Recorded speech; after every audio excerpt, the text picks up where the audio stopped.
Hello guys, I hope everyone is doing great. अच्छा यार, आज मैं ना थोड़ा सा आपको एक्सपीरियंस बताता हूँ जो मैंने ऑब्जर्व किया है। एसीसी के हवाले से ये वीडियो है, ठीक है। अब मैंने फर्म में भी काम किया है, ठीक है। ऑडिट फर्म में पाकिस्तान में भी काम किया है मैंने, इंडस्ट्री के अंदर भी काम किया है। और जो ये वीडियो है ये एक्चुअली स्पेसिफिकली आपको गाइड करने के लिए है कि फॉर एग्जांपल मैं मास्टर्स पे कनाडा आया तो आप इमिग्रेट कैसे कर सकते हो बाहर, क्या ACCA वर्थ इट है कि नहीं है, और फिर क्या जॉब्स एंड सैलरीज हैं, या किस कैरियर में जाना चाहिए, या कौन से पेपर्स पिक करने चाहिए। तो उसको काफ़ी वाइडली हम थोड़ा सा कवर करेंगे एक शॉर्ट सी वीडियो में। जितनी मेरी नॉलेज है, जितना मेरा बैकग्राउंड है, मैं आपको शेयर करने की कोशिश करता हूँ और एडवाइस भी करता हूँ। ये करना चाहिए, ये नहीं करना चाहिए, सारी चीज़ें मैं बताऊँगा। तो पूरी वीडियो एंड तक देखें। मेक श्योर करें कि यूट्यूब चैनल और फेसबुक पे सब्सक्राइब करें, और इंस्टाग्राम पे भी आप लोग फॉलो कर सकते हैं। तो स्टार्ट करते हैं मेरी वीडियो। अच्छा यार, पहला पॉइंट स्टार्ट करते हैं कि यार ये सोचते हैं कि ACC करना चाहिए या नहीं करना चाहिए, या 4 साल की डिग्री में जाना चाहिए, या फिर CA करना चाहिए, क्या करना चाहिए अगर हमें अच्छा करियर चाहिए अकाउंटिंग एंड फाइनेंस से रिलेटेड, ठीक है। जिस टाइम पे मैं ACC कर रहा था, मैंने स्टार्ट किया था 2016-17 के अंदर अपना A लेवल्स कंप्लीट करने के बाद। तो यार मेन फ़ायदा ये था कि एक तो मेरा A लेवल्स था, इसका सबसे बड़ा फ़ायदा था, और फिर मेरा अकाउंटिंग मैथमेटिक्स बड़ा स्ट्रॉन्ग था। तो मुझे था कि यार मुझे तो नंबर ही करना है, मेरे को तो थ्योरी नहीं समझ आती। तो ACC मैंने करा था, और ACC में जाने का मेन मकसद था कि यार मैं 9 पेपर करूँगा पहले के, मैं थीसिस लिखूंगा और मुझे OBU की ऑक्सफोर्ड ब्रुक्स यूनिवर्सिटी की डिग्री मिल जाएगी। ये अब पॉसिबिलिटी ख़त्म हो रही है, क्योंकि ऑलमोस्ट 2026 मई के अंदर ACC और ऑक्सफोर्ड ब्रुक्स यूनिवर्सिटी का जो MOU है, म्यूचुअल रिकग्निशन एग्रीमेंट है, वो ख़त्म हो गया। तो इसका मतलब ACC के जो बच्चे हैं जो 9 पेपर्स कंप्लीट करेंगे, वो अब उनको डिग्री नहीं मिलेगी। डिग्री क्यों करनी थी मुझे पहला समझता है। डिग्री का मकसद ये था, ये डिग्री करने की ख्वाहिश ये थी कि यार मैं मास्टर्स करने बाहर चला जाऊँ। क्योंकि उससे बैक स्टोरी ACC स्टार्ट करने से पहले ये थी कि मैंने A लेवल्स कंप्लीट करने के बाद कनाडा के वीज़ा अप्लाई किए थे बैचलर्स पे, और मेरे 2 दफ़ा वीज़ा रिजेक्ट हो गए थे। तो ये वजह थी ACC में आने की कि यार मैं 4 साल, क्योंकि मेरा 1 साल ज़ाया हो गया था, 2016 पूरा ज़ाया हो गया था, 15-16 पूरा ज़ाया था, 16 तो पूरा ज़ाया था, 16 के एंड में मतलब 17 के शुरू में मैंने ACC स्टार्ट किया था। तो मैंने ये सोच के रखा था कि यार मैं ऐसी चीज़ करना चाहता हूँ जिससे मैं जल्दी जल्दी चीज़ें कर लूँ। मतलब मैं 9 पेपर जल्दी कंप्लीट कर लूँ, साल 2 साल में थीसिस लिखूँ, डिग्री मिल जाए, मास्टर्स करने बाहर निकल जाऊँगा। ये मेरी अप्रोच थी, ठीक है। और मैंने एज अ कैरियर ACC कभी भी नहीं सोचा था, मैंने खाली ये सोच के किया था। इसी जो सीधी बात है। हाँ, लेकिन अगर आप मुझे पूछ रहे हो कि यार अब अगर आप इस स्टेजेस में हो, या आप ये सोच रहे हो कि यार मुझे ACC करना चाहिए कि नहीं करना चाहिए, मैं कहता हूँ बहुत जल्दी अर्ली एज में ACC कर लेना चाहिए। अगर आप ये सोच रहे हो कि यार मुझे ACC में accounts, finance, audit, tax, management accounting, cost accounting के अंदर मुझे कैरियर बनाना है, तो आपने ACC अपने A लेवल्स या इंटर करने के फ़ौरन बाद बस स्टार्ट कर दो। ज़्यादा लंबी कहानी नहीं करो। अच्छा, अब जो डिग्री ख़त्म हो गई तो क्या कर सकते हैं। देखो भाई, अगर तो आप रिस्क लेने वाले बंदे हो ना, आप सोचते हो यार मैं जी जान लगा के पढ़ूंगा और 13 के 13 पेपर, क्योंकि अब ACC के अंदर टोटल 13 पेपर्स हैं, और मैं 13 के 13 पेपर्स जल्दी से 2-3 साल में कंप्लीट करके जॉब एक्सपीरियंस पे लग जाऊंगा, और इंटर्नशिप स्टार्ट कर दूंगा, या जो भी कह लो आप, आर्टिकलशिप कर लूँगा, जो CA वाले भी करते हैं 3.5 साल, वो कैफ तक कंप्लीट अपना करके जो पहले के 13 पेपर्स होते हैं वो कंप्लीट करके करते हैं।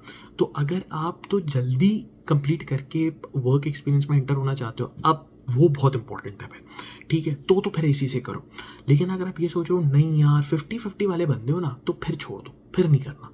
क्योंकि यार फिर तुम हमेशा ना, तुम फेल होगे, एक मार्क्स से रुकोगे, कोई प्रॉब्लम होगा, तुम्हें प्रोफेशनल में जाके पास होगे, तुम डीमोटिवेटेड होगे, चीज़ें छोड़ दोगे, छोड़ दो फिर, ठीक है। अच्छा, अब हम बात ये करते हैं कि यार अगर फॉर एग्जांपल हम ACC कर लेते हैं, तो हम, या CA हम कर लेते हैं, तो हम फिर ACC में ज़्यादा इसलिए बात करूँ क्योंकि मेरा ACC का बैकग्राउंड है, और ज़्यादातर लोग मुझे जो फॉलो करते हैं वो ACC के, राइट। अगर आप CA भी करते हो, it is applicable to that also. CA अगर आप करते हो ना, तो भाई आप आर्टिकलशिप करो और फर्म में जाने की कोशिश करो, इंडस्ट्री में जाने का कोई फ़ायदा नहीं है, ठीक है। मैंने जब अपना ACC कंप्लीट करने की कोशिश की, कि मैंने तो 8 पेपर किए थे, और मैं फिर इन्वेस्टमेंट बैंकिंग में एज एन ACC ट्रेनी लग गया था 7-8 हज़ार रुपये पे, ठीक है। और फिर वो स्लोली स्लोली बढ़ती गई, और मैं साथ साथ वर्क एक्सपीरियंस भी लेता गया। 2 साल में मैंने 7-8 पेपर्स निकाल दी, तो इस तरह मैं चलाता रहा। खैर, तो आपको मेक श्योर करना है, कोशिश करनी है कि आप ऑडिट फर्म में या बिग 4 फर्म में जाओ, जिसमें डिलॉयड हो गई, आई डोंट नो पाकिस्तान में तो शायद आप उसके ऑपरेशंस नहीं है, EY हो गई, फर्गसन हो गई, और आपका BDO हो सकती है, ग्रैंड थॉर्ंटन भी जा सकते हो, BDO भी जा सकते हो, और चौथी KPMG हो गई, अगर आप इधर जा सकते हो। अच्छा, अब आप इतनी जल्दी ना चीज़ें डिसाइड नहीं करो। आप ऑडिट में जगह मिलती है, ऑडिट में चले जाओ, एडवाइजरी में जगह मिलती है, एडवाइजरी में चले जाओ, टैक्स में जगह मिलती है, टैक्स में चले जाओ, बस घुस जाओ। क्योंकि कभी कभी initial start of the career में आपको CV पे एक नाम चाहिए होता है जो आपको आगे बहुत हेल्प करता है। फॉर एक एग्जांपल बता देता हूँ, डिलॉयट का नाम पाकिस्तान का एक्सपीरियंस 1.5 साल का मेरा, मुझे बहुत जगहों पे इंटरव्यू करा के दिया उसने। इवन मैं कनाडा में भी जो ऑडिट फर्म में जॉब करता हूँ, उधर भी मुझे जो है मेरा जो सिलेक्शन हुआ था बेस्ड ऑन डिलॉयड हुआ था, ठीक है, इधर भी बीडीओ में, राइट। तो ये चीज़ें थोड़ी सी आपको समझनी है, और अगर आप लोग लिंक्डइन पे फॉलो नहीं करते हो, आप लिंक्डइन पे भी फॉलो कर सकते हो। खैर, तो ये चीज़ें समझनी है कि आपको वर्क एक्सपीरियंस तो लेना पड़ेगा, और आप ये नहीं सोचो यार मैं इसी से सीए करके फ़ॉरन हाईली क्वालिफाइड और हाईली पेड हो जाऊँगा, हाई सैलरीज मिलेंगी, ऐसा नहीं होता। जब तक 4-5 साल का आपको रगड़ा नहीं लगेगा, 3 साल का तो फर्म आपका लगाती है, 2 साल का आप लगाते हो, तो जाके आप हाई सैलरीज एक्सपेक्ट कर सकते हो, तो हो सकता है, वरना कोई पॉसिबिलिटी नहीं है, ठीक है। दूसरी चीज़ आप ये समझें कि आपने एसीसीए कंप्लीट करना है, सीए करना है तो सीए कंप्लीट करना है, और इनमें डिग्री के ऑप्शंस, मैं इस एक्सपेक्टेशन से बात करूँ कि डिग्री नहीं है, अब इन दोनों क्वालिफिकेशन में डिग्री नहीं है।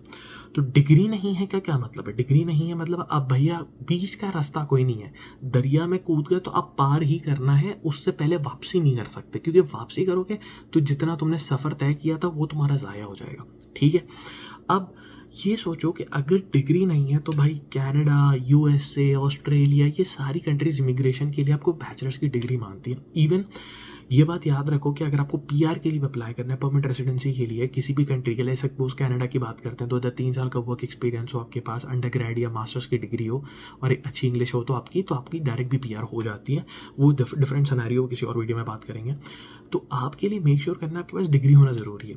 सीए में भी ये है कि आपको पूरा कंप्लीट करोगे तो मास्टर्स की कराची यूनिवर्सिटी की या किसी यूनिवर्सिटी की इक्विवेलेंसी मिलती है। एसीसी में भी आपको जो है वो अब वो डिग्री का ऑप्शन रहा नहीं। साथ साथ अगर आप डिग्री कर सकते हो तो फिर 4 साल वाली डिग्री कर लो। अगर आप 50-50 वाले बंदे हो तो 4 साल वाली डिग्री कर लो। अगर आप 50-50 वाले बंदे नहीं हो तो भाई आप पूरा चले जाओ, एसीसी में सीए में पूरा चले जाओ कि भाई ठीक है डिग्री नहीं है, बस ये पूरा कंप्लीट करके निकलूंगा, वरना नहीं निकलूंगा, और करता रहूँगा, ठीक है। हाँ, अगर आप ये वाले हो 50-50 क्या होंगे, क्लियर नहीं होंगे, एसीसीए कंपैरेटिवली ईजी है, CA is a bigger qualification. मान लो बात, किसी भी दुनिया का आईसीडब्ल्यू कह लो, सीए का पाकिस्तान कह लो, आई